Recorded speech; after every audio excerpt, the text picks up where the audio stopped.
ہے نا اپنے موبائل میں جتنی لڑکیوں کے نمبر ہے اڑا دو. نہیں آ رہی بات میرا خیال ہے سب اڑا دو, سب بلاک کر دو ایسی کی تیسی. پھر کریں کیا؟ ایسی بورنگ لائف ہے. آپ بولو گے مفتی صاحب اس لیے آپ کو جلسے میں بلایا تھا ہم نے, یہ فضول باتیں کرو ہمارے سامنے بیٹھ کے.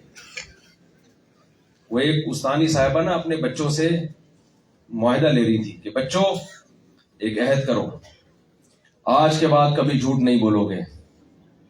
بچوں نے کہا مس وعدہ کرتے ہیں ہم کبھی بھی جھوٹ نہیں بولیں گے. بچوں وعدہ کرو. بھائی یا تو ادھر دیکھ لیں یا مجھے دیکھ لیں, ایک طرف توجہ رکھیں نا. مس نے کہا بچوں بھائی آپ لوگ بھی ذرا جو بھی کرنا ہے نا کر کے ہٹ جائیں یہاں سے. ان بھائیوں سے بولے وہ جو کھڑے تھے.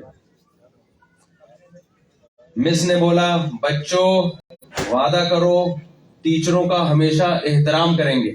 بچوں نے کہا مس ہم سب وعدہ کرتے ہیں آج کے بعد اپنے ٹیچروں کا احترام کریں گے. ایسے بہت سارے وعدے کروائے مس نے. آخر میں کہا بچوں وعدہ کرو کبھی بھی لڑکیوں کے پیچھے نہیں بھاگیں گے. بچوں نے کہا مس ہم سب وعدہ کرتے ہیں کبھی لڑکیوں کے پیچھے نہیں بھاگیں گے. مس نے کہا وعدہ کرو جب ملک پہ بات آئی تو ملک کے لیے جان دے دیں گے. بچوں نے کہا جان دے دیں گے, اور ایسی جان کا ہم نے کرنا بھی کیا ہے. بالکل دے دیں گے, کیونکہ ایسی جان کا ہم نے کرنا بھی کیا. تو آپ بھی سوچیں گے مفتی صاحب ہم نے آپ کو بیان کے لیے بلایا تھا, آپ کہہ رہے ہیں کہ موبائل سے لڑکیوں کے نمبر بولو ڈیلیٹ کر. آپ یہ کس قسم کی باتیں آپ کر رہے ہو؟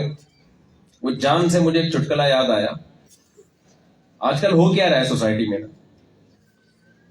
وہ ایک بچے نے اپنی ایک اماں نے نا عورت نے اپنے بچے سے پوچھا بیٹا اسکول میں سائنس پڑھی ہے؟ بچہ کہتے ہیں ہاں پڑھتا ہوں. اچھا بیٹا بتاؤ اسکول میں تم نے کیا پڑھا ہے, جان کیسے نکلتی ہے؟ اس نے کہا امی کھڑکی سے نکلتی ہے. جن میں آگے کھڑکی سے نکلتی ہے, یہ کون سی سائنس ہے بھائی؟ امی نے کہا بیٹا کھڑکی سے کیسے نکلتی ہے؟ بچہ کہتے ہیں امی جب آپ گھر پہ نہیں ہوتی نا, وہ آنٹی آتی ہیں ہم لوگ کے گھر میں جو پڑوسی ہیں, تو جیسے ہی آپ جب گھر میں آتی ہیں نا دروازہ نوک کرتی ہیں تو ابو کہتے ہیں اس آنٹی سے جان کھڑکی سے نکل جاؤ. تو جان کہاں سے نکلتی ہے؟ چلا جائے. کبھی دیکھا کہ قاضی صاحب گدا گدی کا نکاح پڑھا رہے ہو؟